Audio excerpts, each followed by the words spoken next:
Good afternoon, everyone, and welcome to today's virtual meeting of the Lincolnshire Schools Forum on the 29th of June at 1 p.m. My name is Emily Wilcox, Democratic Services Officer. Before we begin, we have some matters of procedure to mention. Today's proceedings will be audio broadcasted and recorded.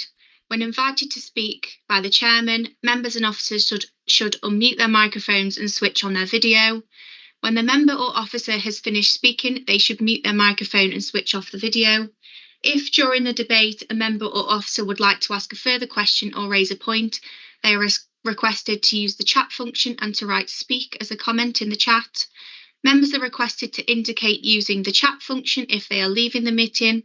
If members lose connection during the meeting, it is recommended that they end the call using the red phone icon and rejoin via the meeting link provided. And if the chairman is made aware that the meeting is not accessible to the public through remote means, or that members of the forum have lost their connection due to technological or other failure of provision, the chairman shall adjourn the meeting immediately for 5 minutes to allow members to log in. Just going to confirm people's attendance. If you could just confirm you're present when your name is called, please. Amy Stancer. Present. Thank you. Keena Adkins.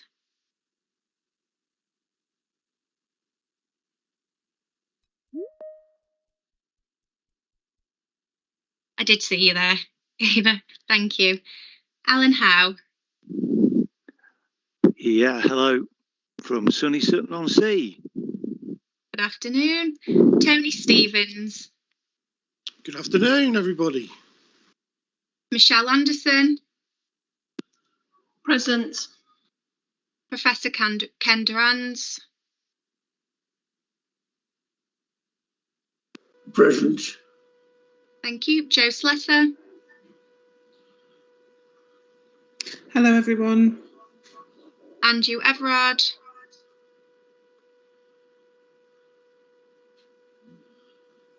Steve Boragwanath. Hello, present. Gavin Booth. Yeah, good afternoon. Katie Gravel.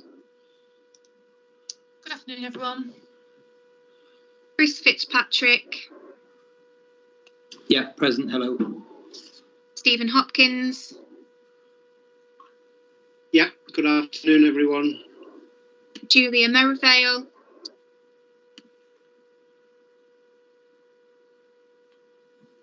Peter Tomlinson. And Heather Marks. Yeah, so I'm here. Thank you. We should also have the following officers in attendance today: Mark Popplewell, Strategic Finance Lead, Children's Services; Lizzie Bowes, Strategic Finance Manager, Schools Finance Team; Sheridan Dodsworth, Head of Service, SEND; Geraldine O'Neill, Sustainability and Development Manager; Martin Smith, Assistant Director for Children's Education; Sarah Gregory, Commissioning Manager, Children's Strategic Commissioning; and Melissa Bennett-Shaw, Senior Commissioning Officer. Is there anybody whose name I haven't called who's present? Thank you. Yes, sorry. I'm here. My name's Steve Barnard. I'm observing from the ESFA. Noted. Thank you. I'll now move on to item 1 on the agenda, which is the election of the chairman for 2022 to 23. Can I ask for any nominations for chairman, please?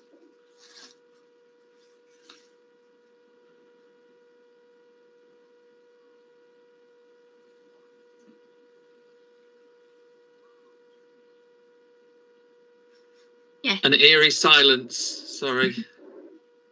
Steve, would you like to speak? I was going to nominate Gavin, if that's acceptable to people. Thank you very much. Is there a seconder for that? I would second Gavin. It's Michelle Anderson. Thank you very much. Are there any further nominations? Right, is there anybody against Gavin being the chairman for 22-23? Please indicate in the chat now. Or are there any abstentions? Please indicate in the chat now. Right, that's carried then. I'll hand over to you, Gavin. Thank you. Thank you very much, everybody. I don't know if that's a vote of confidence or everyone else stepped backwards at the key time, but thank you, and I'm more than happy to continue and carry on. So we'll move to item 2, which is the election of vice chairman for 23-24.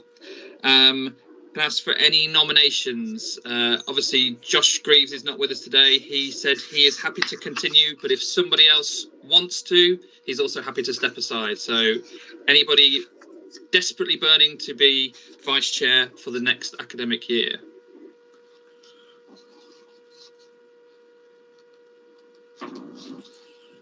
In which case, I will nominate Josh in his absence to be vice chair. Can I have a second for that, please?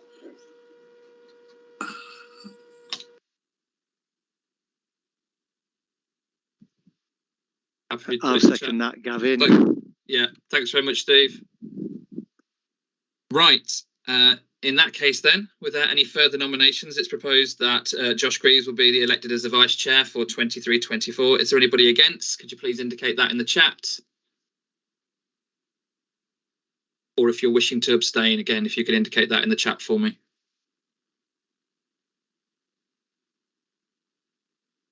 Great. Well, in the absence of any dissent, then that is carried, and Josh Greaves will be the vice chair of Schools Forum for 23-24.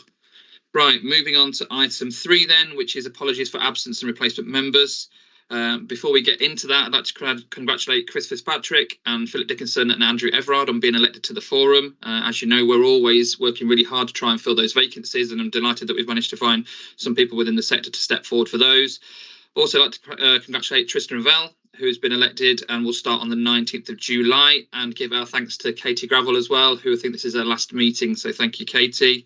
And so with those people coming forward, that's fantastic. So Emily, have we got any apologies for anyone else at all, please? Yes, thank you, Chairman. We have apologies from Callum Clay, Simon Pickett, Leah Mason, Josh Greaves, Andrew Watts and Philip Dickinson. Thank you. Brilliant. Thank you all very much. Great to see so many of you here today. So item 4, declarations of members' interest. If any members have any interest they wish to declare, can you please type speak in the chat function for me?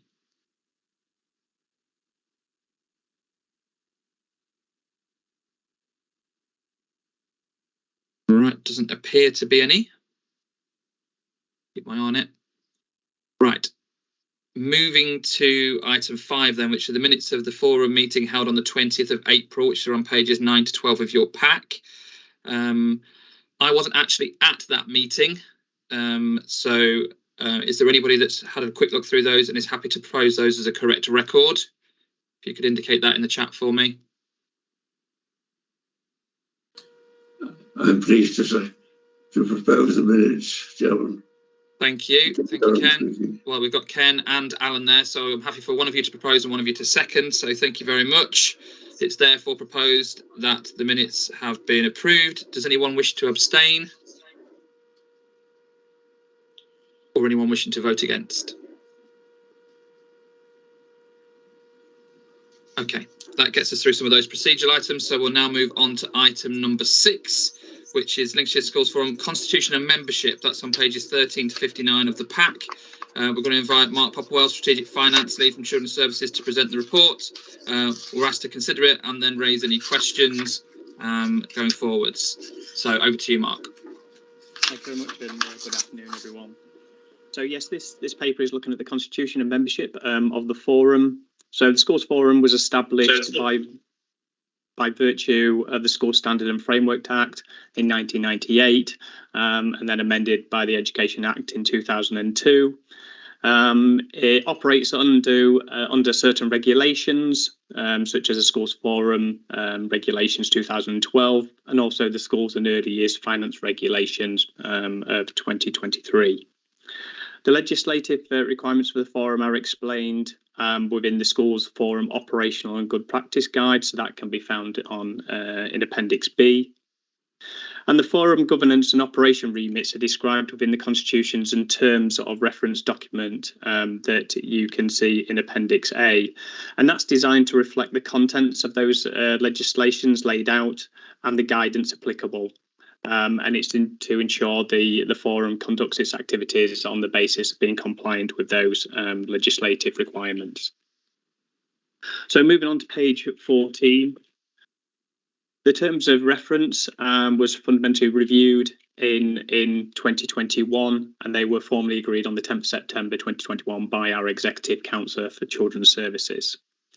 No revisions have been made to the Schools Forum Regulations 2012, and the Schools and Early Years Finance Regulations 2023 reflect only those funding formula changes for the current financial year compared to those prior regulations. So in summary, no changes have been made to those regulations that will change the current operations of the forum, and indeed the content within the terms of reference. The membership composition has been reviewed and updated to reflect the forecast position for October 23 to relate to the academic year 23-24. And the school membership composition does remain unchanged for that year. Since this time last year, only 2 academy conversions have taken place since then, hence why there hasn't been a change in the composition of membership. The updated terms of reference continue to comprise those 7 sections. So, as I say, Appendix A, page 17, details that terms of reference, and consider it a helpful document for both officers and members. I won't go through that document, but essentially the role of the forum is to take decisions where required and to also act as a consultative body for the local authority. In terms of, so that's Appendix A. Appendix B, that outlines the Schools Forum operational and good practice guidance published by the Department for Education. Again, a helpful document that provides guidance to local authority officers in terms of how it conducts that and how it engages with forum members, and indeed when it's appropriate to take those decisions and or where it's actually required for consultative reasons. In terms of Appendix C, this is a document that the Department for Education produced on a self-assessment checklist, which basically assesses the effectiveness of the operations of a schools forum. This is something that we've been doing for a number of years now, reviewing against ourselves and that compliance, assessing those strengths and weaknesses. You'll see there the comments that have been detailed within each of those questions, and the local authority consider itself in compliance with those arrangements. And there is one area of development that we're doing in terms of training, noting that with the new members and that the elections have just taken place and the new members starting, and in the autumn term we'll be looking at providing firstly, rewriting the guidance and training material for forum members, and then obviously looking to open that out, and that will be open to all members that will feel that they would benefit from that. So in conclusion, the terms of reference have been updated for the year 23-24. There has been no major revisions to that. And we'll be liaising with our executive member in terms of the updates from this. So the Schools Forum is to note the contents of the report and also to endorse what I've outlined today. Thank you, Gavin. Brilliant, thanks, Mark. Any questions for Mark on that paper, please? You can indicate that in the chat. I think just to add a little bit to that, I think obviously it's great to see on the kind of self-evaluation that we're ticking all the boxes and we're yes, but we are only as strong as the kind of questions and challenge that we put forward and the discussion that we have. So again, I would encourage that. I know sometimes it's trickier online, but the more questions we raise, then the more likely we are to end up with the right decisions and be moving in the right direction. One of the things that I wanted to raise under that was just, again, an indication around how people feel about the balance of online meetings. At the moment, we are purely virtual, and I'm happy to continue in that way, or whether people want to move to an opportunity to meet in person. So I don't know whether anybody's got any views on whether they're happy to continue virtually into the next academic year, or whether they want the opportunity to come together in a kind of face-to-face, which seems a long time since we've had a face-to-face Schools Forum meeting. Whilst you're pondering that, I'll just move over to Steve Baragwanath, who's got a question to ask about training. Yeah, I just noticed, Mark, you mentioned the possibility of training as a development. How would we go about accessing that training, please? Yeah, thank you, Steve.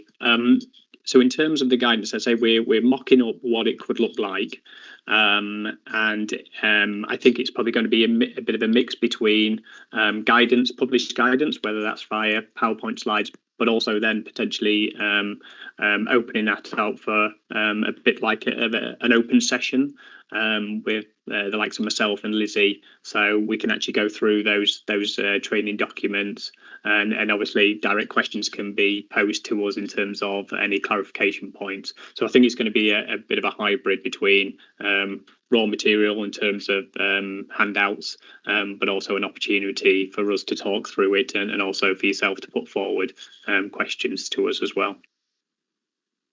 Okay, thanks very much. Thanks. Stephen Hopkins, please. Just want to mention the fact that the meetings are always on a Thursday. Is there a reason for that? I struggle with having a consistent Thursday. Just wonder whether they could be spread around different days.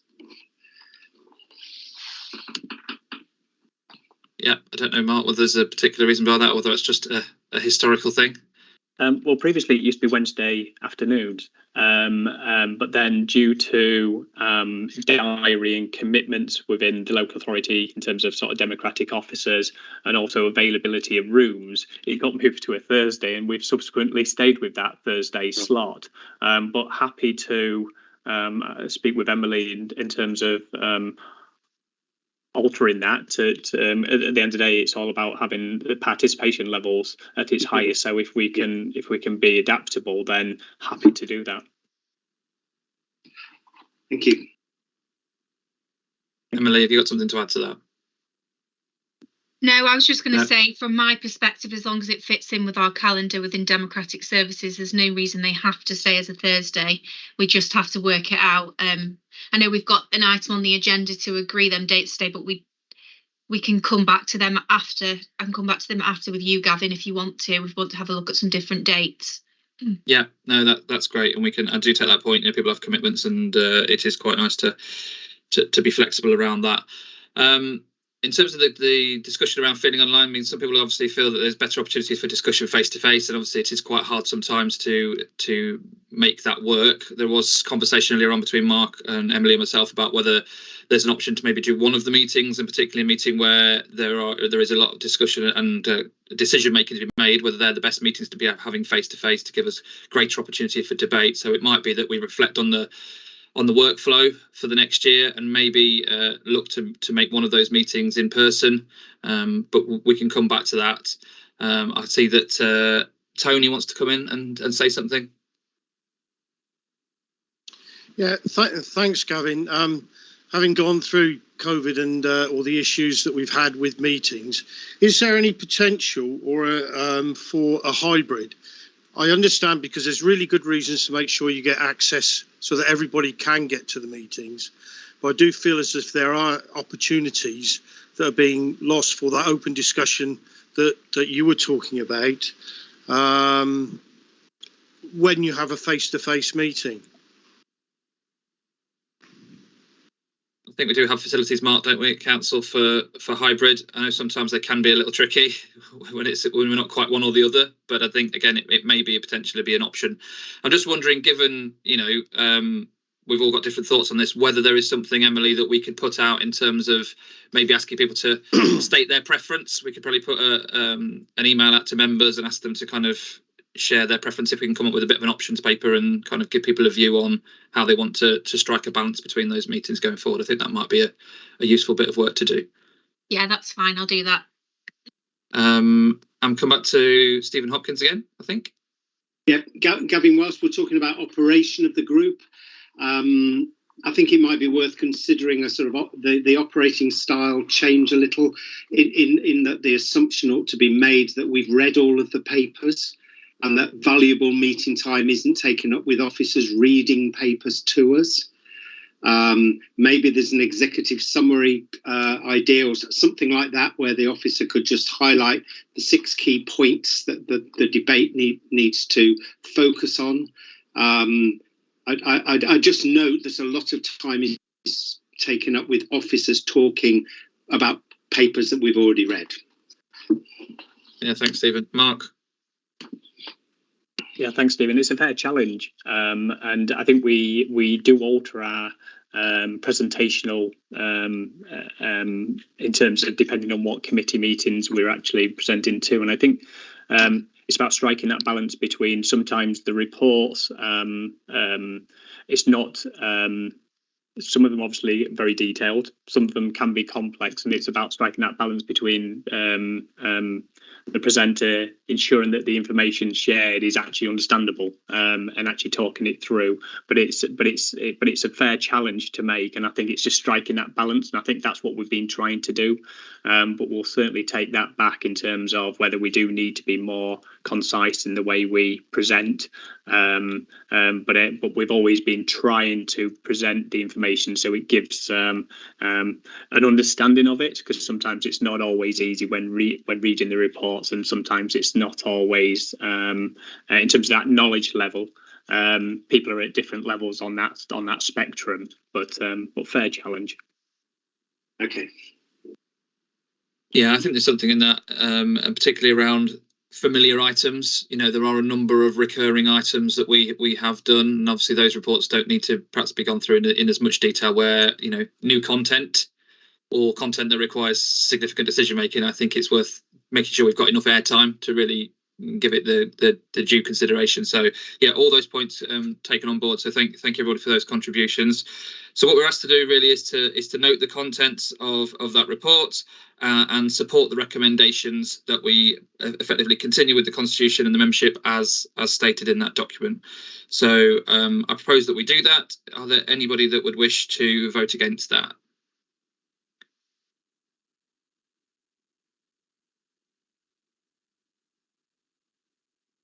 Right, thank you very much indeed.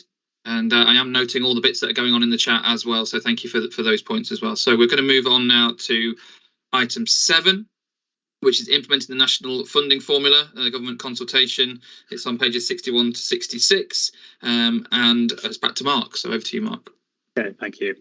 Yes, by way of background, looking at the implementation of the direct national formula by central government, you'll be aware of the March 2022, the government consultation and its intentions following that to move forward with its plans to implement the direct national funding formula for mainstream schools, and obviously bringing forward that legislative requirements to do so.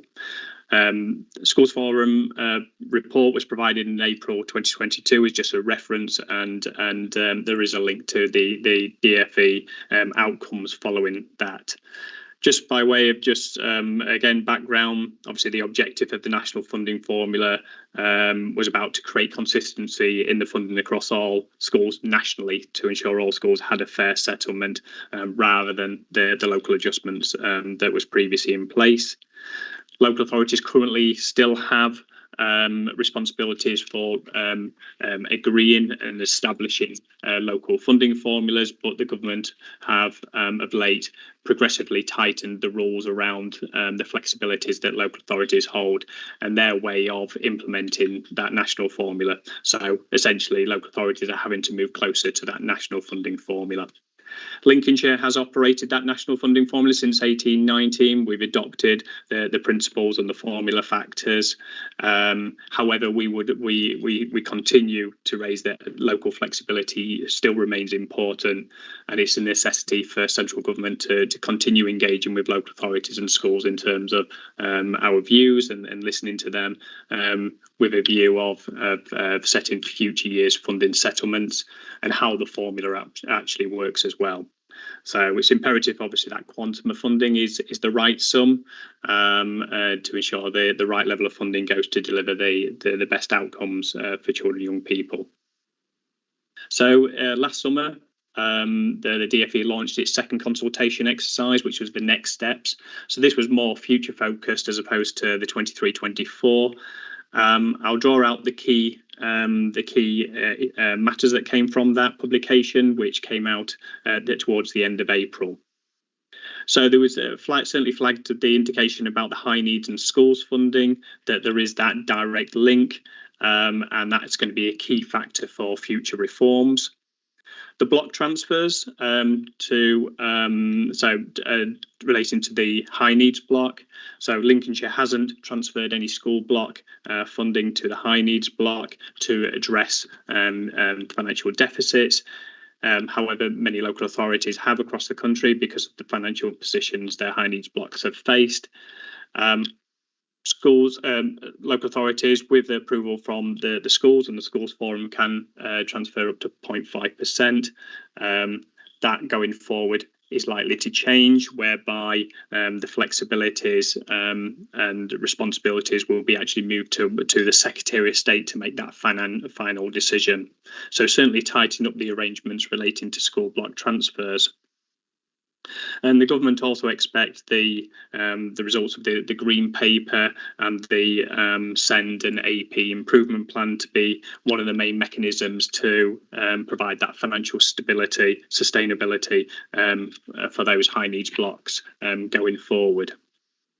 In terms of indicative SEN budgets, so this is what it's previously been termed as notional SEN, which was a government led approach in terms of identifying within schools delegated budgets a notional SEN that there is to contribute to those low level high instance needs, and also the first £6,000 for those within the EHC plan. Those have been set locally, but as a result of the national formula, local authorities are very supportive of the government in establishing a national-led indicative SEN budget within the delegated monies out to schools. So this is not new monies. This is about how this indicative SEN budget is identified within the schools block, schools delegated budget. So clearly there's going to be some work on that, and say local authorities are supporting that to sort of improve that consistency and practice across local authorities. So there could be further consultation matters on that and going forward. So we'll certainly be participating in that. Moving on to the schools growth funding. So the government intends to introduce further plans on how local authorities operate the school growth fund. I think across the country, I think there are differences in the way each local authority operates them. So the government intends to establish a basic level of funding that is required via that route to drive that consistency, but further engagement with local authorities will be required. Lincolnshire does operate a school reorganisation policy. It's been developed over many years. We consider it very strong and supportive of schools in that transition phase where they temporarily or permanently grow their pupil admission numbers. So very keen for the local authority to continue engaging with the department on that to ensure that there still remains that local flexibility, because I think that is really important, but noting the drive to deliver greater consistency, and we accept those parameters. Also, the government are intending to implement a national split site factor. So again, it's something that they wish to set centrally, still using data within the local area, but actually defining that centrally, as opposed to the local authority establishing that. That will be through a basic entitlement and a distance eligibility from 24-25. So within that, there'll be certain criteria for which schools can meet that, and those have been identified through work with the department and the local authority. And indeed, there's also a distance criteria, as I said, in terms of the threshold where they can be entitled to that. One of the concerns is that it could be anticipated to be a maximum of 60% of the lump sum. And what that means is that's significantly less than what our secondary split site schools are receiving at this moment in time. The department consider it to be a contribution to overall costs, as opposed to our approach was that we looked thoroughly at those cost drivers, reflecting the cost of delivery of those second sites and funding them accordingly. The minimum funding guarantee will provide an element of protection on that in the short term, which is important, but clearly it is going to be a change in landscape for those schools. And at the bottom of page 64, that details some other areas of development as well, which again the local authority will be supporting the department on in terms of some of those areas where require sort of more devil of the detail. But also there is some other positive arrangements within there which are listed, say, at the bottom of page 64. The government will announce the 24-25 national funding formula for schools and high needs in next month, so in July 2023. And again, that will be confirming the requirement, what local authorities will be required to do in terms of moving closer to that NFF going forward. This doesn't necessarily impact Lincolnshire because we have adopted the national funding formula, but clearly we'll have a change for some areas. And so we'll be certainly working and cooperating with the department on further engagement in terms of refinement of some of those areas that have been identified in this report. So hopefully that provides sort of an update in terms of where the direction of travel is and what the department is looking at and what that means for mainstream schools national funding formula arrangements from 24-25 onwards. Thank you. Yeah, thanks, Mark. Open the floor to questions, please. If you just pop it in the chat, we'll invite you in.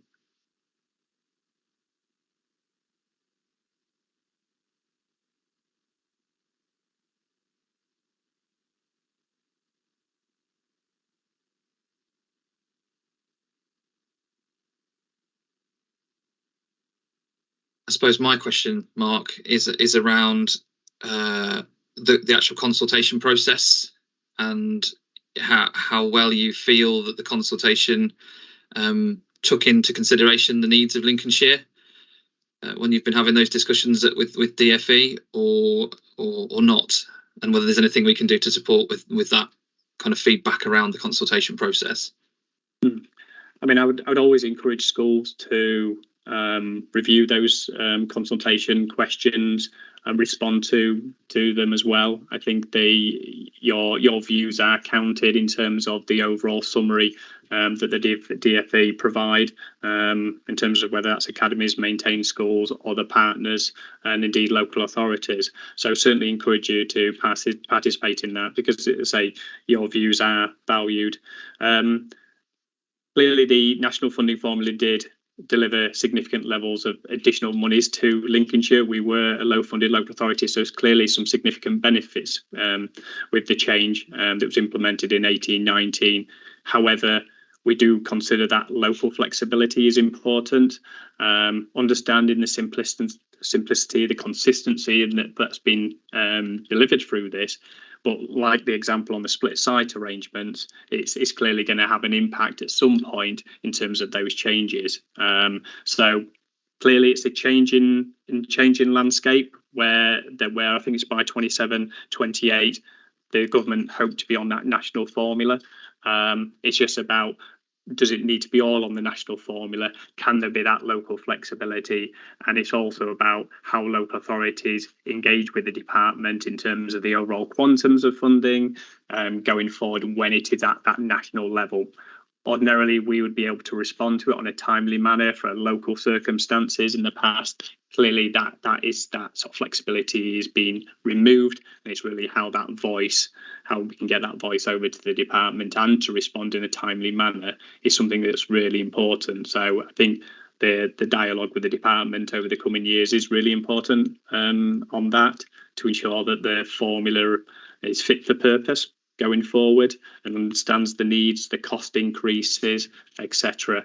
So it's how we can do that, and I appreciate that subject to overall government spending levels as well. But it's certainly a key thing that I will be looking into with the department about how that operational element will work. Great, thank you. Keena, can I invite you in just to read your questions? Are you having issues with microphones and things because we can't hear you?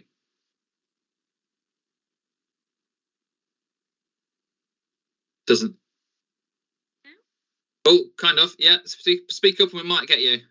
Okay, it's my computer very. So my main question around 77% of the high needs block money is going towards. Where is the other 23% going? How is it delegated? Did you catch that, Mark? Yeah, I'm just reading the question. So yeah, I think it's it's easy just to relating look in the chat. Sorry, Yeah. sorry, Keenan. Yeah, so I think it's picking up the next paper on the section 251, but essentially that other percent that's not being distributed out to schools in terms of the high needs block. So there are support services, so central support services, outreach arrangements that we have in place.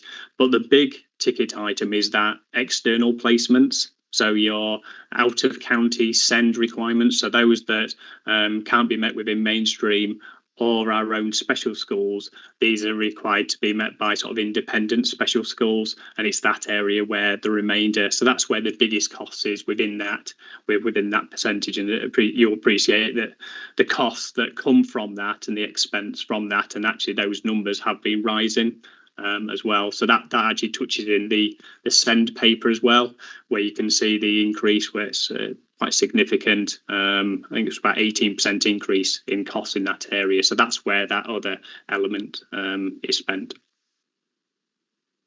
The other question again, if you can you see that bit below the question below, Mark, around the 23-24 medium-term plan? Doesn't appear to any projections for special schools or AP in financial difficulty. Is that because there aren't any schools that fall into that difficulty area?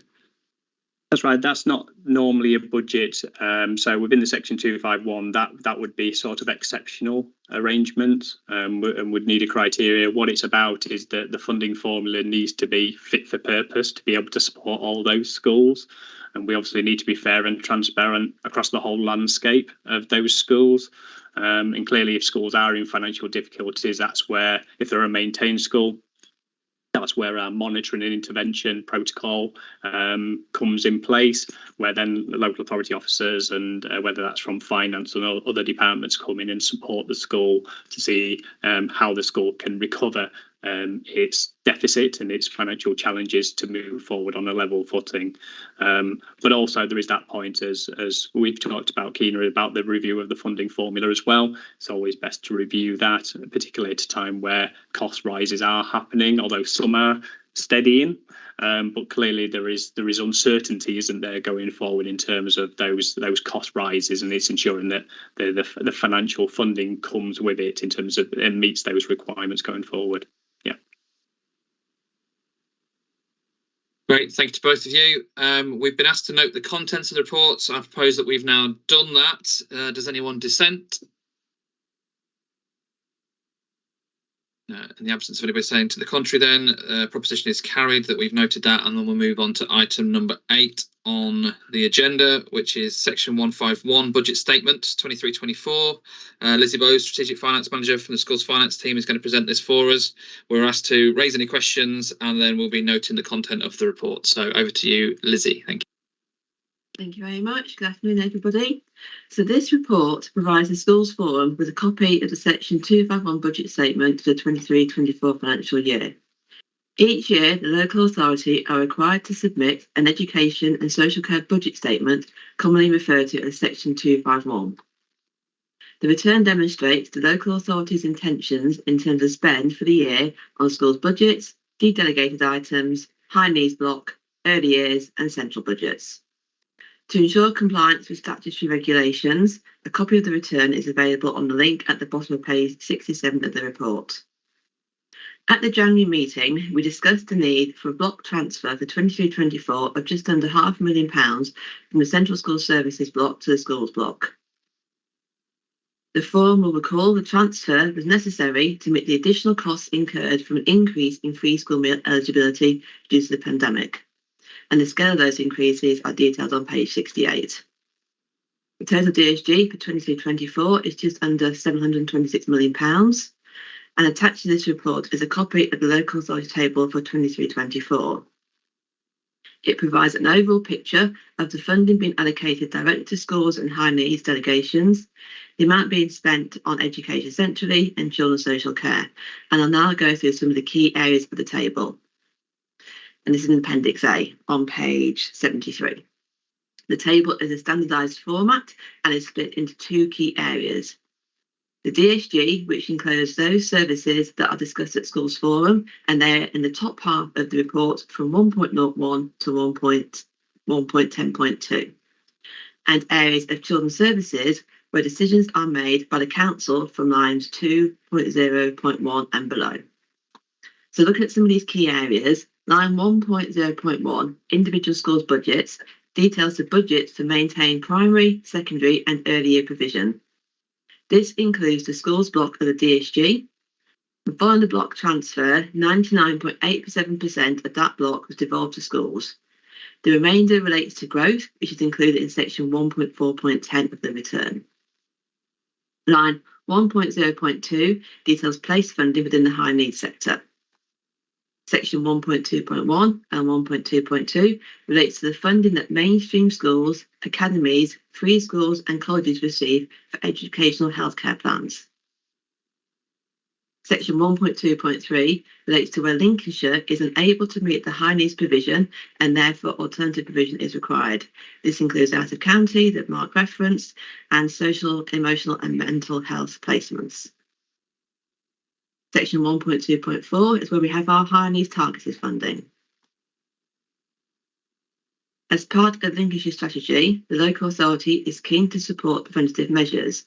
Line 1.2.8 represent these services which are not statutory but are fundamental to Lincolnshire supporting our schools and include services such as outreach, BOSS, Healthy Minds, Children in Care Management Support, the Pupil Reintegration Team and Team Around the World. Section 1.3.1 relates to early years centrally held budgets within the early years block. So sections 1.9 and 1.10 detail the DSG and recruitment. The local authority retains funding for maintaining schools, which is then delegated to those schools. However, the delegated budgets for academies and academy special schools place funding is accrued from the local authority by the ESFA, and it is then paid directly to academies via their GAG using the LCC's agreed formula. The early years block is allocated to the sector based on participation levels, and it is estimated that of this block, 96.18% will be allocated to the early years sector by the end of the financial year, with the remainder funding a number of statutory duties. Within the higher needs block, 77% is earmarked to be devolved out to Lincolnshire schools, colleges and early years for pupils requiring additional support. In terms of children's services, there are two areas of financial risk that are high-risk demand-led areas. These are home to school transport, sections 2.14 to 2.18, which totals just under £42 million, and children in care services, the section 3.1.1 to 3.1.10, which totals just over £37.5 million. Returning to the main body of the report, we've previously discussed the continued growth in demand within the high needs block and the financial impact this is having. The Society of County Treasurers recently reported the value of local authorities' deficits has risen to £2.4 billion. Although Lincolnshire is in a strong financial position to respond to demand, the high needs block continues to require careful management. The government has responded positively to the financial demands placed on the high needs block by a minimum 5% per head increase in funding. 23-24 sees the second year of additional supplementary funding for Lincolnshire. This equates to £5 million from the block. However, spending levels continue to grow and the government does not feel the current level of funding is sustainable. In Lincolnshire, the SEND Transformation Board is governing the transformational process and its key work streams. In terms of conclusions, officers will continue to review the government's publications that implicate 23-24 funding, including relevant regulations to ensure full compliance. Financial monitoring of budgets will be carried out throughout 23-24 in accordance with the Council's budget monitoring framework. In terms of risks, these are consistent with those raised previously around historical commitment funding within the Central School Services block, the impact of free school meals within the schools block, and growth in demand within the high needs block. And as Gavin said at the start, the forum is asked to note the content of the report. Thanks, Lizzie. Open the floor to questions then, please. Stephen. Yeah, just something I missed, Lizzie. Which budget line was out of county SEND provision?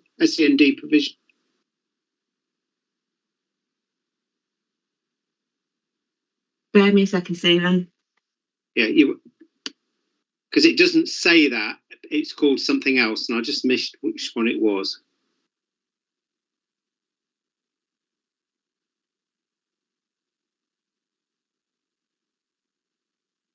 It's 1.2.3.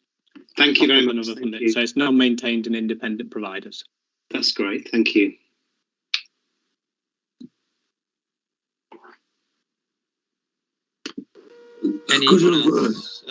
Could I ask, Chairman, how many out-of-county placements we're still making, although we've taken steps to reduce the number, and how much it is costing per year?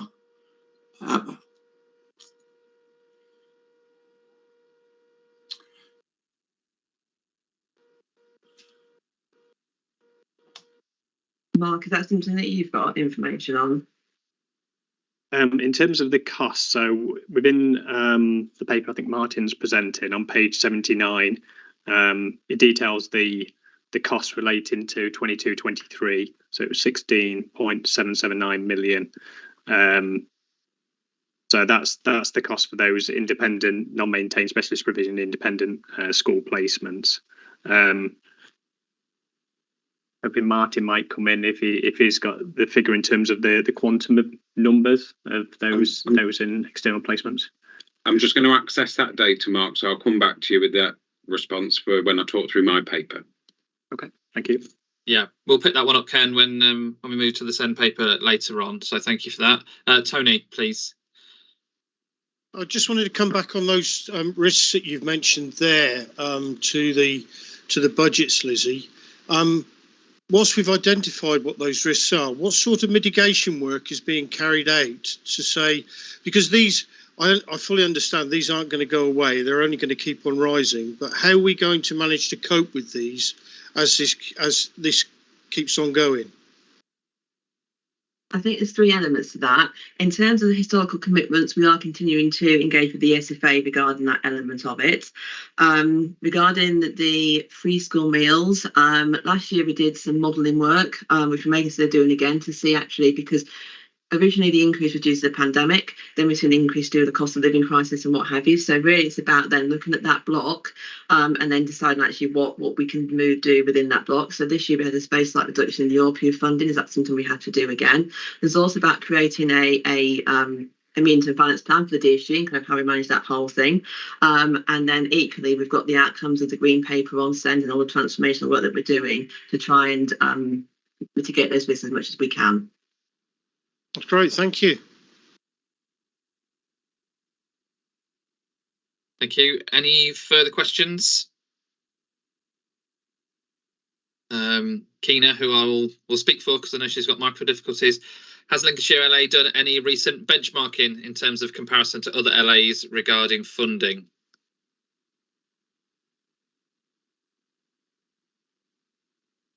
So the benchmarking is something we want to go and pick up again, Keena, in terms of kind of comparing ourselves. So we do certainly in terms of like the notional SEN, we did some analysis last year in terms of kind of where we are with that. But it is something we're looking to do again in terms of kind of that benchmarking where we are. That's something we'll hopefully bring to one of the future forums to present. Is that benchmarking including money coming in as well and money going out?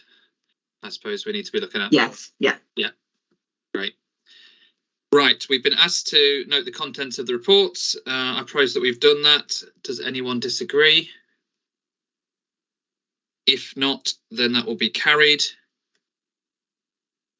And we'll move on to item 9, which is the annual report on special educational needs and disabilities. It's on pages 75 to 80. It's not Sheridan. It's Martin Smith, Assistant Director, who will be presenting this paper. And obviously, as you mentioned, and we've talked about a moment ago, this kind of links to the discussion we've just been having. So over to you, Martin. Thank you, Gavin. Good afternoon, Schools Forum. I hope you are all well. With regard to the question that you just asked, Professor Durand, we've currently got 221 young people in independent special schools and around about 87 children who have an EHCP in independent settings that are non-special schools. So approximately that gives you the figures there. So I've come today to talk to you and give you an update, high-level update on how special educational needs and disability teams are operating nationally and locally as well. And it does give an overview of the high needs budget within this paper, but I know that we've heard a number of comments on that, so I won't linger on those points too much. In terms of the Children and Families Act 2014, you'll be aware that that introduced a new role and responsibility and scope for special educational needs, extending the system from birth to 25. It also replaced statements with education healthcare plans. You'll also be familiar that there are two key pieces of work going on around a transformation of the SEND system within Lincolnshire through our SEND Alliance and our SEND partnership, where we're focusing on managing demand, accessing services and supporting the development of all needs provision across the county. In terms of Lincolnshire, I'm pleased to report that in 2022, the SEND2 data has come together rather late, unfortunately, for a full report, but has come together to give us some key indicators of how we're performing compared to national. In 2022, there was a 9% increase in the overall number of EHCPs, and in Lincolnshire, there was a 6.5% increase. We held 6,958 EHCP plans. Also, in terms of requests to assess, there was an increase of 23% across the country for requests for an EHCP assessment. And in Lincolnshire, we received 1,253 requests to assess, which was a 0.08% decrease from 2021. The number of new EHCPs issued in 22 was 7%. Nationally, and in Lincolnshire, we saw a 1.02 decrease in the number of EHCPs. For the first time within the SEND2 data, it's collected pupil level data, so we're beginning to get some insights into some patterns and trends. One of the more pressing points of interest is the proportion of male students who account for nearly 70% of EHCPs in Lincolnshire, and that's an area we want to understand more and explore. In terms of EHCP closures, we closed 546 plans last year, which is lower than the year prior to that. So that's, again, something that nationally there's a big focus around high quality intervention and support through an EHCP, leading to better outcomes and looking for ways to be able to step some of those plans down back into the mainstream education, where the majority of students should be able to have their needs met. In terms of 20-week timescales, the national average has decreased this year by around about 8.2% to 50.7%. So that's the national average for completion of EHCP processes in that 20-week timescale. I'm pleased to report in Lincolnshire, although noting a slight decline, we have been able to remain highly performing at 93.6%. Moving on. In terms of the high needs funding analysis, I just want to draw your attention to the table on page 78. It's a really helpful table to indicate the financial draw and demand from the system. And you can see for mainstream and placements in other local authority schools, we're spending approximately £31 million per year. In 2016-17, that amount was £11 million. In terms of other updates, you'll note from the report we have applied a 1% increase to the top-up funding on the hourly rate to support the cost of those hours being delivered. In our special school sector, you'll be familiar of our building specialist communities provision across the county, and as that as that progresses, we're seeing more special school places available within the either refurbished, extended or rebuilt special school estate, and we've sought another 96 places this year. Special school funding through the DSG has increased by 2.1 million to 37.1 million, and we are continuing to keep a review of that in place. Just for Schools Forum awareness, band monetary values increased by 3%, staff block and non-staffing blocks increased by 3%, and overall we were looking for an uplift of 3.4%. Engagement with the special school sector is currently underway to review the current formula and really challenge ourselves on how that's built up and making sure that it incorporates any known cost pressures, but also anticipates any future pressures that are not yet announced. In terms of further detail, we'll be bringing a more comprehensive report in the autumn term to be able to share with you the performance in localities and the prior needs being shared with you as well. And so I present this paper for comment, questions and consideration by the Schools Forum. Thank you. Thanks, Martin. Get yourself a drink. Questions for Martin, please, on the SEND paper.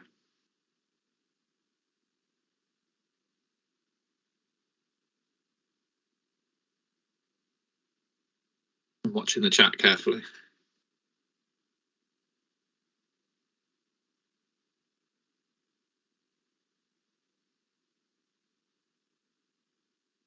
Right. I'm fairly confident we'll have greater debate when we get the full paper later on. I think Stephen wants to come in. Yeah, apologies, I should know the answer to this, but the SEND transformational group, I'm assuming that's a task and finish group. I just wondered when what the timeline is, Martin, or is it not task and finish? I think, good question, Stephen. I think our SEND transformation group is a mixture of both. It's got work streams on supporting children earlier. It's got work streams around inclusion and step downs. And so the task and finish side of it's led by a core group, but delivered by our SEND Partnership Alliance.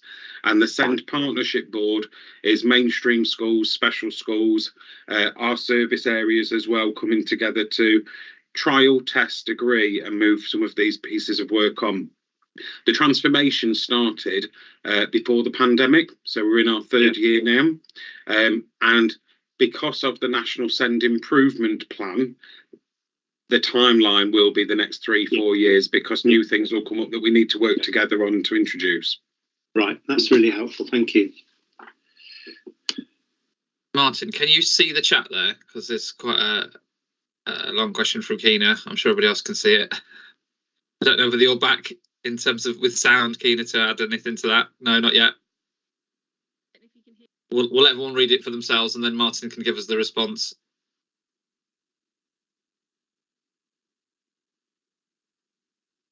Okay, thank you. I think I've managed to read through it. Long question, Keena, but I will try my best to pick some of these bits up. So I think the conversations, or the point that you're referring to, is ICB funding and NHS funding around supporting children, etc.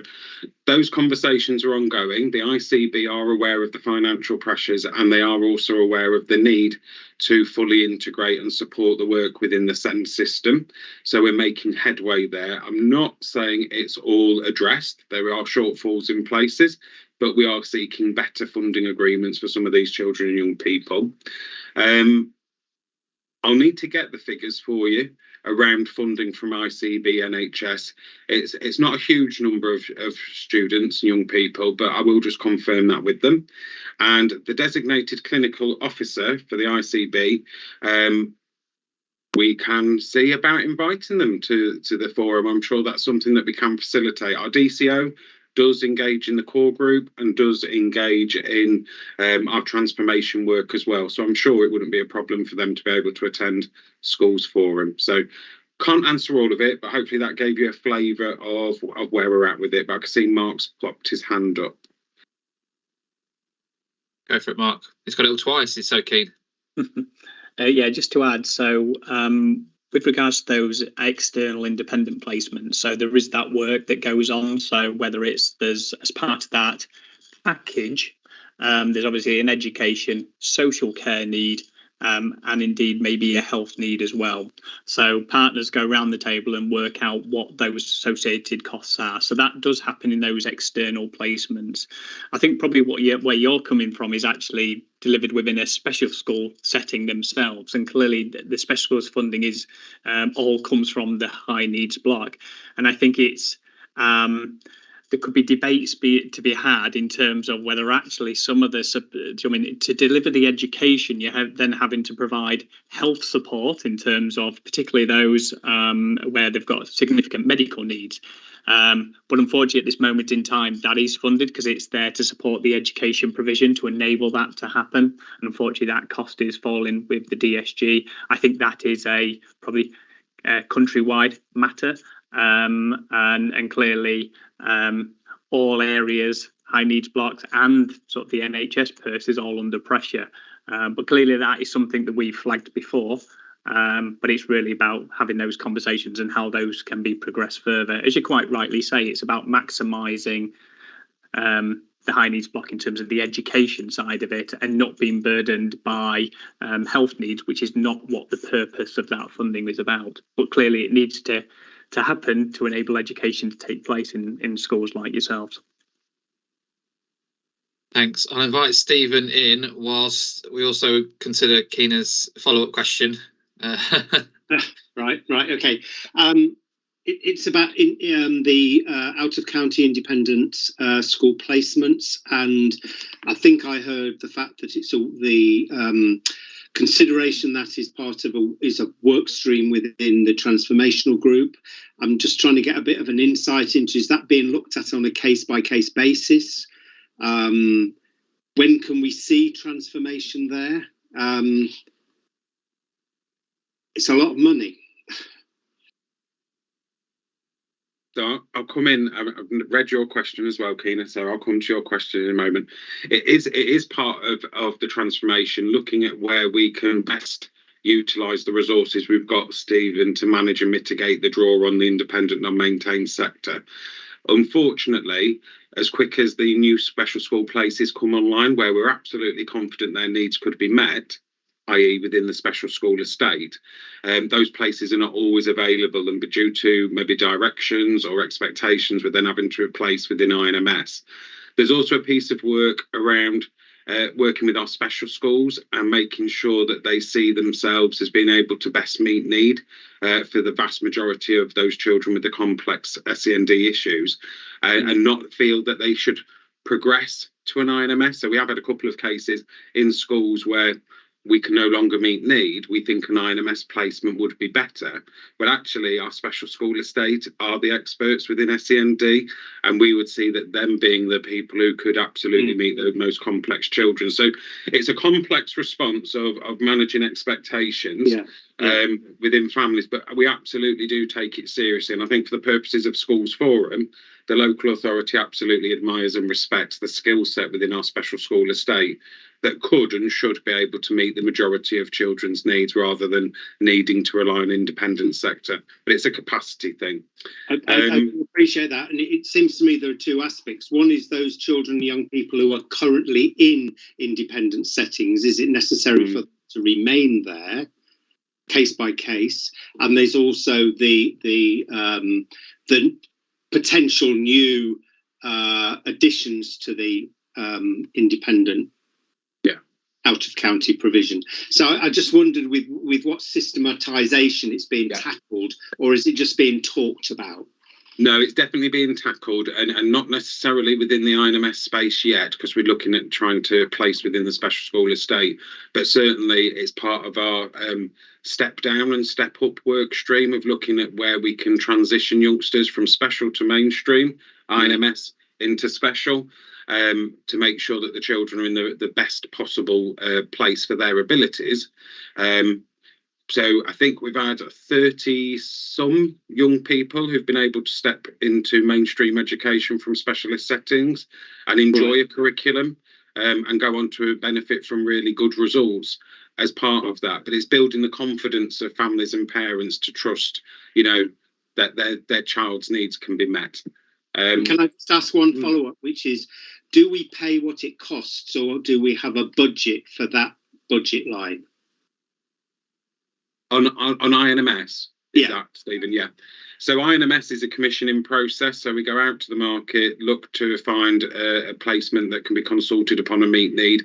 They would identify the cost of that placement, and then we would need to consider, is it the best value placement? Is it the most appropriate placement for that child or young person? What we have seen in INMS is significant price rises, yet the duty remains still to place. So you are in a tricky situation of using a less regulated, financially regulated model than we could with our special schools. Hence why all of my energies and efforts are around special schools, utilising them, enabling them to be able to expand and meet the needs of children in Lincolnshire wherever possible. We will always need some INMS placements. I grant that. It seems we're using a lot of those. Yeah. And I'll just thanks Stephen for those questions and comments. I'll just come back to your question, Keena. Yes. So you've highlighted there around job descriptions, teaching assistants, clinical duties, etc. That's a key part of our health work stream, and that's been worked through with the ICB and the health colleagues and HR and the SEND service to work through and understand that issue. It's a large scale issue, but I recognise it's a question that needs to be resolved and brought to a conclusion. So it is a matter of urgency for us.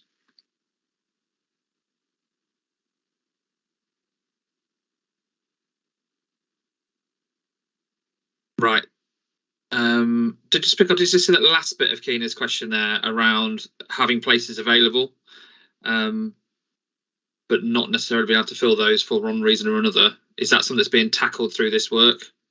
No, I think it's a really interesting point. So as part of the transformation and the special schools places, the code of practice is a really helpful tool for children, families, professionals to understand their responsibilities and duties.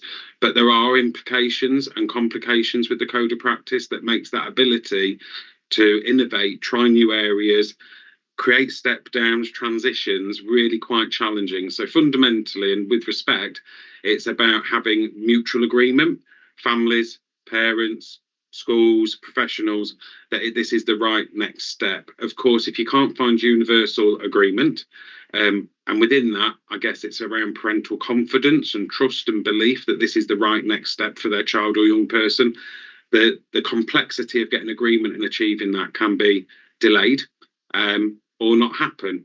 And so as much as we may want it as professionals, it has to be that universal agreement as per the code of practice expectations. So hopefully that makes sense to Schools Forum. It has to have buy-in and agreement from everybody around a child. Yeah, my understanding was that in terms of step down, it's not solely the decision of the local authority. It is absolutely, you know, in fact, probably the quieter voice in the room potentially in terms of the decision making around that.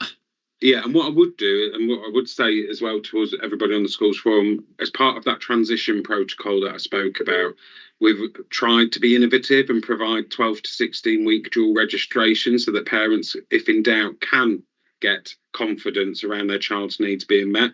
That has protected those young people and given parents the opportunity to get that confidence in place and then lead to a successful transition. And we see the same INMS to special, etc. in due course.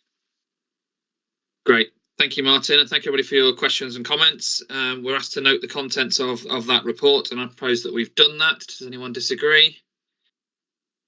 If there isn't any dissent, then we'll carry that proposal and we'll move on to item 10 on the agenda, which is the Early Years Annual Report, pages 81 to 90. We've got Geraldine O'Neill, Sustainability and Development Manager, to present this report. We're going to be asked to note the contents, but also agree the priorities for 23 and 24. And I get the feeling it's going to be a busy year in early years in 23-24. Yes, thank you, Gavin, and good afternoon, everyone. This report aims to provide you with an update on the support that we've provided to the early years and childcare sector in Lincolnshire during the last year, and then outline the priorities for the coming year. And just acknowledging the comments that were made at the beginning of the meeting with regard to the delivery of reports, I'll try and pick out just some of the succinct points that might be of interest. So as a service area, we provide information, support, challenge and training to all of the early years and childcare providers across Lincolnshire. And at the bottom of page 81, you'll see the DSG allocation that we receive for 3 and 4 year old funding. And that shows the early years funding that's centrally retained to deliver the services to the sector. on page 82. There's an overview there for you of the support that we deliver and a summary of the type and number of childcare providers that are currently serving children and families in Lincolnshire. We've provided an update on the 12 priority areas that we agreed for the last year, and that starts at the bottom of page 82. The first one being the take-up of funded education places in Lincolnshire, and that's currently looking good, but we do want to do more to look at the reduction in the number of 3 and 4-year-olds that have been accessing provision since the pandemic, and that will be a focus for us in the coming year. We received approval to convert some reserve funding into capital and to develop new childcare places in areas of need following our childcare sufficiency assessment last year. And we have now launched the capital grants programme last month. We have had several applications from childcare providers, and we're in the process of supporting several developments in the county. Following the spring budget announcements that have been made, we are now assessing the sector's capacity to deliver the additional childcare places, and that includes out-of-school childcare and the wraparound childcare elements that were mentioned in the spring budget. So that's also going to be a focus for us in the coming year. Our third priority has been transformed with the introduction of the Family Hubs programme, and we've got a number of working groups now established which aligns with that and the Start for Life offer, and we'll be rewriting the early childhood strategy as our Start for Life strategy to fit with the new government agenda there. At the beginning of the year, Ofsted gradings for early years settings were becoming a concern. We undertook a review of how the safeguarding and welfare requirements were being supported in settings, and we did implement a series of visits to providers aligned to those that were due an Ofsted inspection, and that's proven to be successful. And we've had a sector-led improvement opportunities happening, encouraging peer support to really look at that more closely. Our fifth priority was to review children's good levels of development. We know that nationally and locally there had been a dip in children's outcomes at the end of the foundation stage when they go into school. And whilst Lincolnshire remains below national in 2022, the gap actually in Lincolnshire had narrowed. We have locality networks in place this year to support schools with lower GLD outcomes to build stronger transitions and prioritise school readiness as well. There has been uncertainty over the impact of the pandemic on children's learning and development, and that is going to be more closely monitored as we see children who were born in the pandemic moving through their early years education. Providers are telling us that there's an increase in the number of children in settings with additional needs.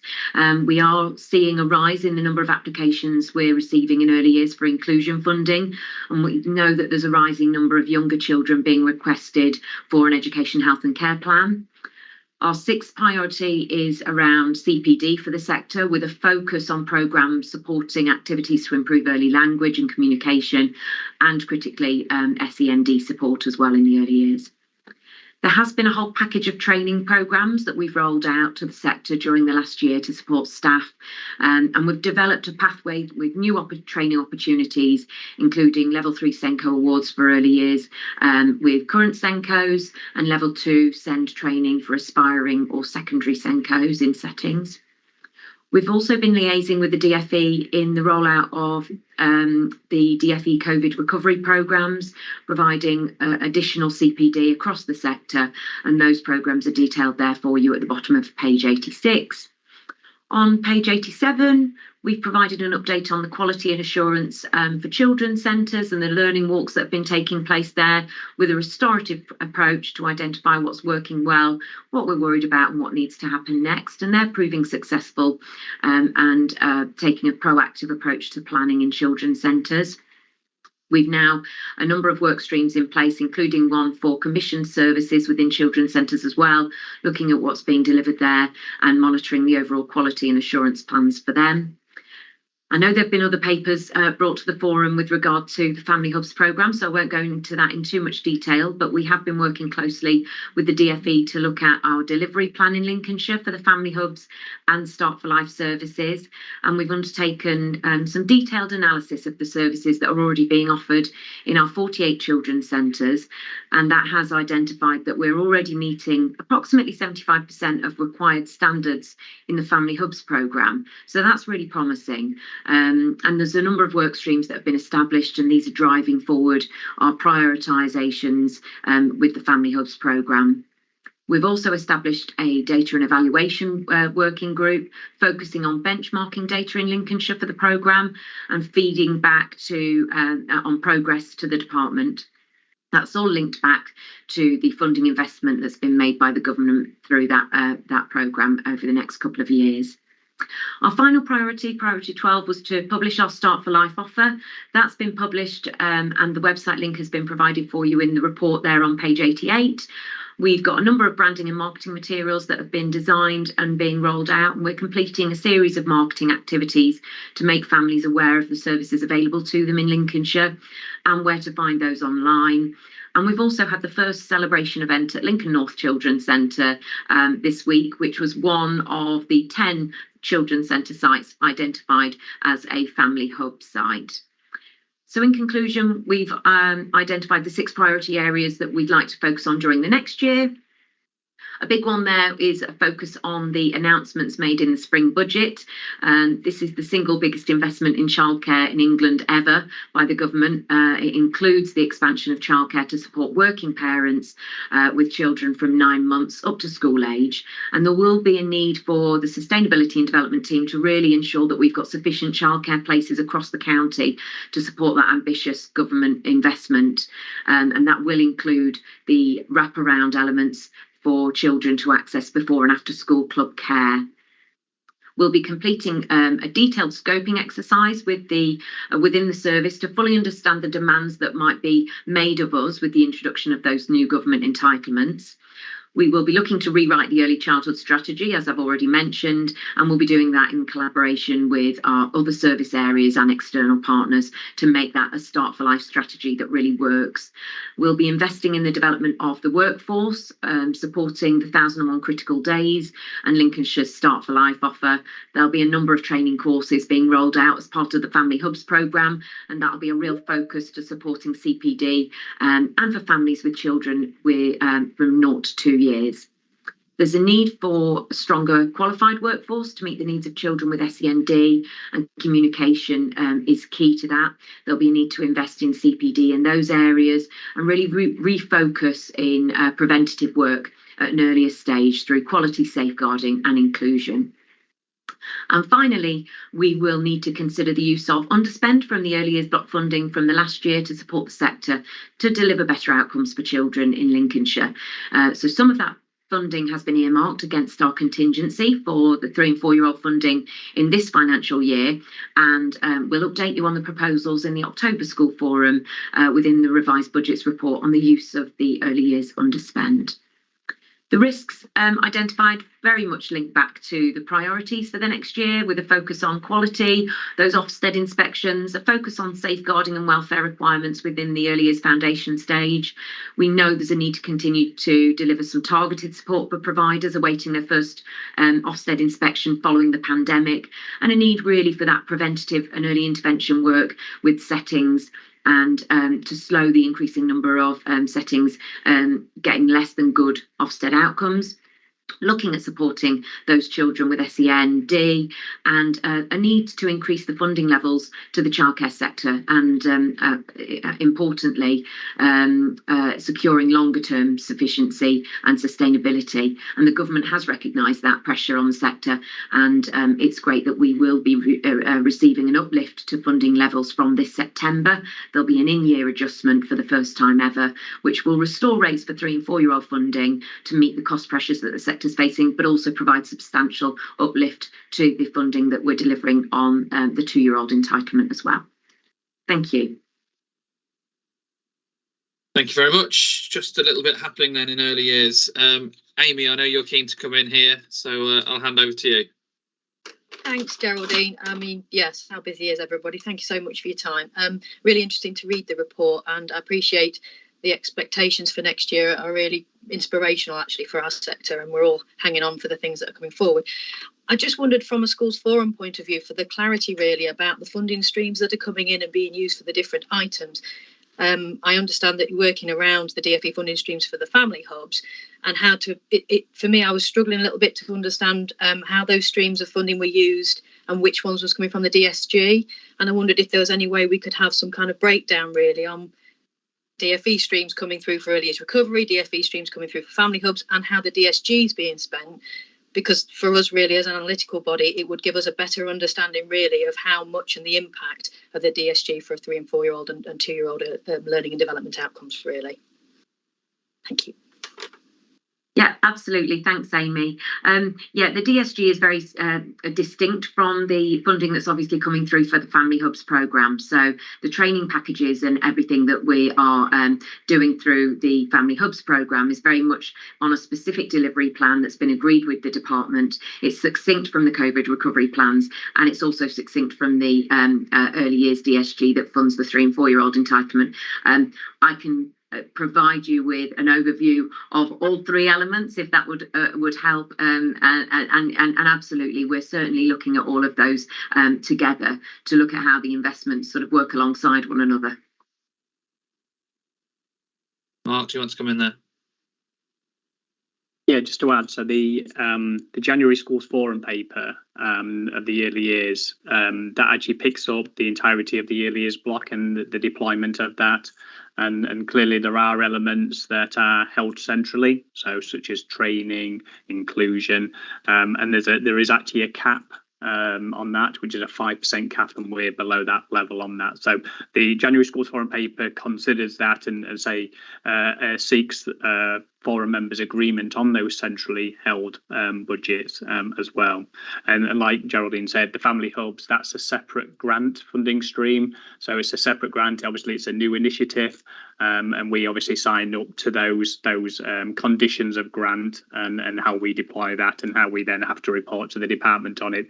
But yes, appreciate there is links between each of them, but they are distinct funding streams that we have to follow strict guidance on. Any further questions for Geraldine? I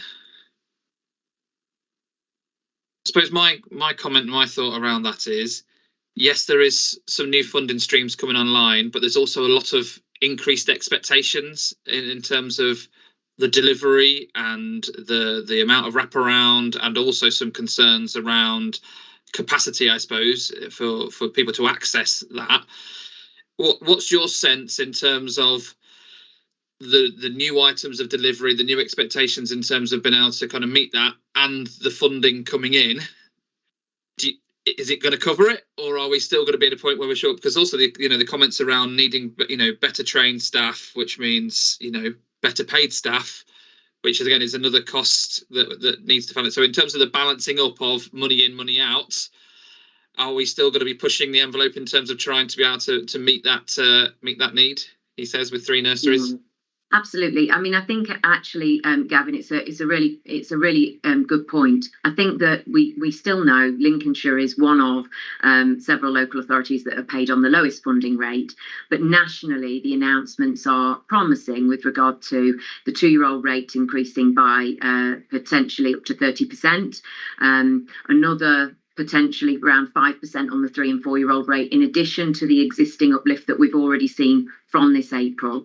So that is the highest uplift that we've ever seen in early years funding. And I think that the government have recognised in some of the communications that they've put out that they really do need to look at that to make sure that we have got sufficient sustainable childcare and high quality childcare, because we know we've still got staff recruitment and retention concerns in the early years sector as well. And I think what we need to make sure is that we've got those high qualified members of staff supporting children in the early years as well. There are a couple of things that are going on at the moment with the government. There's a Pathfinder scheme that's just being launched with some local authorities. Lincolnshire did express an interest in that. Unfortunately, we weren't chosen to be part of the Pathfinder, but we are looking to learn a lot from that Pathfinder with those local authorities, exploring the wraparound childcare, how that will look and feel with schools delivering before and after school childcare. What's the capacity? What's that going to look like in terms of recruitment and retention of staff and everything else? So I think that the uplifts are promising. I think that they're the largest that we've seen, and we are doing a scoping exercise at the moment with the Department for Education on what's the current sufficiency picture in the local authority. What do we look? They've just released some data to all local authorities, which is high-level analysis on the number of children that they think each local authority will have of working families that will require additional childcare places, so that we can use that alongside our local intelligence to map out then additional places where they might be needed and what that looks like. But I think it will be, because it's being rolled out in phases, hopefully we will be able to develop provision and you know, converting some capital funding this year is helping us to then support the sector to develop new childcare places as well. So always trying to be positive, Gavin. Yeah, well, you've done a great job of that, so thank you very much. And there don't seem to be any more questions, so we're asked to note the contents of your report and agree the priorities for 23-24. I propose that we agree the recommendations. Does anyone dissent? And if no one does, which they don't seem to be, then those propositions are carried. So thank you very much, Geraldine. Right, on to item number 11, which is Portage Service. Sarah Gregory, Commissioning Manager for Children's Strategic Commissioning, is going to share this report with us. Again, there's a few things for us to do, which is to note the contents of this report, but also to support the recommendations going forward. So over to you, Sarah. Thank you. So the report provides a summary of the findings from the review of the Portage Service, which is funded through the High Needs block of the Designated Schools Grant. And the current commissioning arrangements for Portage are outlined on page 92 of your report. The review has considered interdependencies with other relevant services that are also highlighted in the report, and it's those services that support the educational development of children in their early years. And although there's no explicit statutory duty to provide portage, the service does support the council with some of its statutory duties, and those are outlined on page 92 and 93. All portage providers are rated at least good for performance and follow the National Portage Association framework. But hopefully, as you can see in the report, the review has highlighted that there is an inequity of provision and an inequity of offer across the county because the service is delivered by a number of different providers. And demand also varies across the county, and in areas where there is high demand, caseloads are above the National Portage Association framework. Referrals are also currently managed separately by each of the different portage providers. Families who were able to access the service highly valued the support, but the review has highlighted the need for a more equitable and consistent offer across the county through a single lead provider model, which would ensure staffing and funding resources are needs-led, with a more integrated and working and seamless pathways between services with a single point of access for referrals. The recommended model is summarised on page 96 and 97 of your report. This includes group support workshops having a strong focus for the service offer that are delivered in partnership with other relevant services within local children's centres, family hubs or other outreach venues. Time-limited portage home-based support will remain a core offer, but only accessible where there is an identified need and once group support and workshops have been fully exhausted, unless, of course, there is an escalation of need or a family is unable to travel. For children in receipt of active home-based support who would be transitioning into either early years or reception year would continue to receive time-limited transition support, which will be offered to an allocated key worker, but where there is an identified need. And although the recommended funding for the future model is a cost pressure against the current funding allocation for portage, it is anticipated that as any vacancies arise, once the portage model is developed and embedded, these will be reviewed with the provider. And if they need to be recruited to, there will be an expectation that these will be recruited to the LCC equivalent grade, which is explained in the report.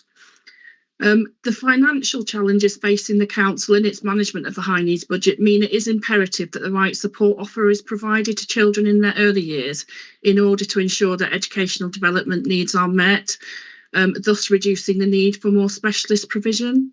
and not to recommission a portage service could result in a significant gap in provision and put more pressure on existing services, as well as increased pressure on the high needs block of the designated schools grant. So as highlighted at the start, the recommendation is being made to the Executive Councillor for Children's Services, Community Safety, Procurement and Migration to recommission a one provider-led portage service via an expression of interest to the Lincolnshire Special Schools within the Lincolnshire Send Alliance.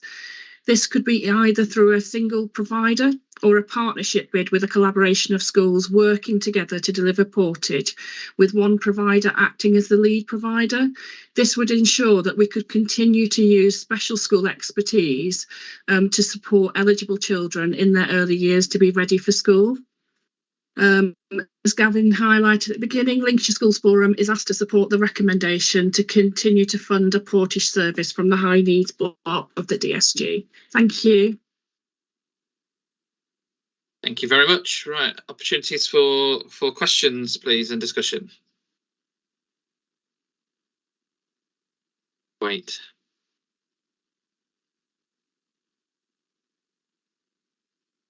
Particularly interested with their special school colleagues, whether they've got a view on this.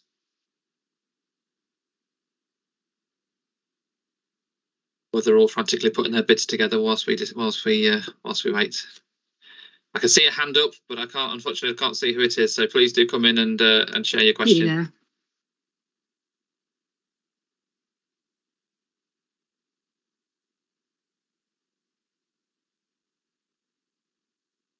I think this should work. Thank you, Keena. I didn't know whether you were talking about your microphone then, Keena, or whether you were just talking about the portage service. So it's the portage service that we think could work, the microphone that might need some more time. Right, so Amy's sharing support for this item, such a necessary service for young children. I think absolutely agree. I think it's, although not statutory, an absolutely vital service, and I think we're all kind of keen that continues. So, without any more comments, we're going to note the contents of the report and support the recommendations to continue to fund the portage service from the high needs block of the designated schools grant. I propose we support those recommendations. Does anyone disagree? And with no one coming forward to do that, then the proposition will be carried. So thank you very much for that, and we'll move on. So on to item 12, which is a standing item. So I'm pretty sure it'll be a fairly swift one, which is our academies and trust updates on page 101 to 104. So Lizzie's just going to whip us through any significant changes. Thank you very much. Since the last report, there have been no further schools that have become academies. However, 5 have applied to become academies, as detailed in the middle of page 102. Pages 101 to 103 provide a breakdown per sector between maintained schools and academies, and the projected position is 6 months' time. So you can see that just under 73% of pupils attend an academy now. However, the 27% that don't, that actually represents 174 schools. So on page 103, we have a list of the academy trusts that have the largest number of academies and free schools in Lincolnshire. And you can see that the Lincoln Anglican Trust has the highest number at 15. The second half of page 103 details the multi-academy position in Lincolnshire. We have 35 multi-academy trusts. The largest academy trust operating nationally that also operates in Lincolnshire is the Academies Enterprise Trust, which has 57 academies in total, 2 of which are in Lincolnshire. And the form is asked to note the content of the report. Great. We'll offer it to questions, but I think we're fairly familiar with seeing this come up on a regular basis, so I'm pretty sure everyone will feel fairly happy with that. So I propose that we've noted the contents of that report. If anyone wants to disagree, please add so in the chat. Right, thank you very much. That will be carried, and then we'll look at item 13, which is the Lincolnshire Schools Forum work programme. Are there any questions on the work programme? Please share that. Like we said at the start of the meeting, probably what we will do is we'll get something out relatively quickly around people's views around the balance of online versus hybrid versus face-to-face meetings, just to try to take that into consideration, and we can then update that. We'll also take Stephen's point about potentially varying the afternoon for the meetings, the day of the week, so that we kind of make sure we make it an opportunity for everyone to attend as regularly as possible. But if there are no comments on the work stream, then we'll move on, which is to future meeting dates.